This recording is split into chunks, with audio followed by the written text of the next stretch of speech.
Hello everyone, আসসালামু আলাইকুম। আশা করি সবাই ভালো আছেন। তো বৃষ্টি পড়তেছে, ভাবলাম একটু মনসাকে নিয়ে বিকালে বের হব, অফিসটাও অফ।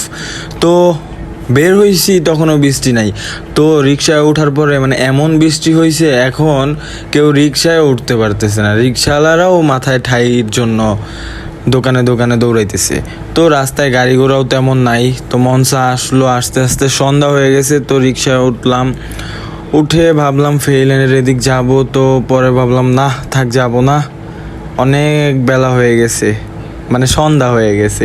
তো দেখলাম আশেপাশে হোটেল দিয়ে ভরে গেছে দিয়াবাড়িতে, আবার আড়তটাও অনেক বড় হয়ে গেছে। বাট আড়তের পাশে যে ময়লার ডাস্টবিনটা দেখা যাচ্ছে, এই যে দেখতেই পারতেছেন, এই ডাস্টবিনটা নিয়ে আড়তের যারা প্রেসিডেন্ট সেক্রেটারি আছে তাদের একটু মাথা গলানো দরকার। কারণ আড়তের যে ময়লাগুলো, এগুলো কিন্তু রাস্তার ক্ষতি করতেছে, মানুষেরও ক্ষতি হইতেছে। এই আশেপাশে এত হোটেল হইতেছে, এই হাইজিনিক মেনটেন হইতেছে না। এই কারণ বৃষ্টি পড়লেই এই হোটেলগুলোতে একদম পানি উঠে যায় এক কথায়। তো পানির সাথে সাথে এই নর্দমার ময়লাগুলোও চলে যায়, হাইজিনিক মেনটেন হচ্ছে না।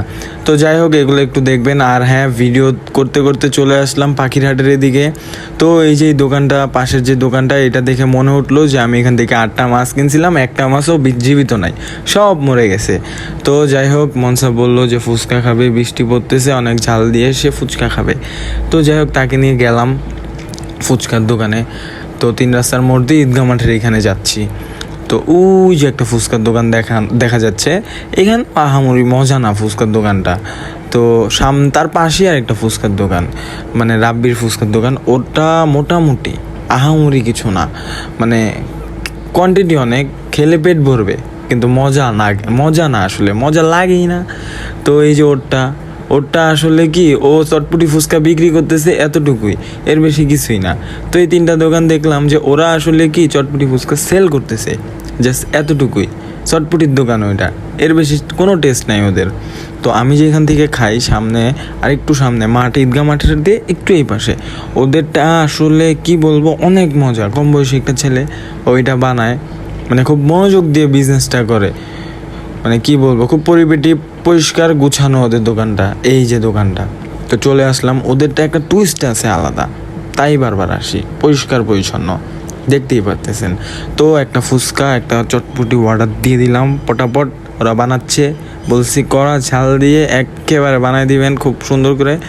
কারণ তো মনসা ফুচকা খাবে, আমি চটপটি খাবো। তো বানাচ্ছে, তো চলে আসছে একদম। বোম্বাই মরিচগুলো আমার দিক তাকায় আছে। তো এখন খাবো। তো তারা আবার ফুড পান্ডাও ডেলিভারি দেয়। আসলে তারা ডেলিভারি দেয় না, কাস্টমার তাদেরকে ডেলিভারি দিতে বাধ্য করছে। তো আরেকটা টক নিলাম, আমার টকটা ভালো লাগে ওদের। টকটার ভিতর লেবু দেয়, তো আবার গরম গরম টক। তো আরেকটা ফুচকা নিলাম, খাইয়া দেয় আরেকটা নিয়ে নিছি। এটা মনসার আমি শেয়ারিং করে খাবো। তো সাথে দেখলেন যে আমার মিষ্টি টক দিল। তো ওই যে ফুড পান্ডার একটা অর্ডার চলেও আসছে, বলতে না বলতেই, কি বলবো।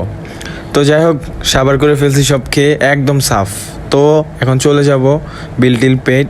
তো বাসার এদিক চলে আসছি, এলাকায় চলে আসছি, আমার চিলড্রেন পার্কের এখানে চলে আসছি। আর একটু সামনে গেলেই আমার বাড়ি। তো ভিডিওটা আর বড় বানাবো না। যা ভিডিওটা দেখছেন সবাই আমার চ্যানেলটা সাবস্ক্রাইব করবেন, আর যা পেজ থেকে দেখতেছেন তারা পেজটা অবশ্যই ফলো করবেন, শেয়ার করবেন। আর হ্যাঁ, আমার এটা নতুন চ্যানেল, নতুন পেজ, সবাই ফলো করবেন, সাবস্ক্রাইব করবেন, আর আমাদের পাশে থাকবেন। খুদা হাফেজ।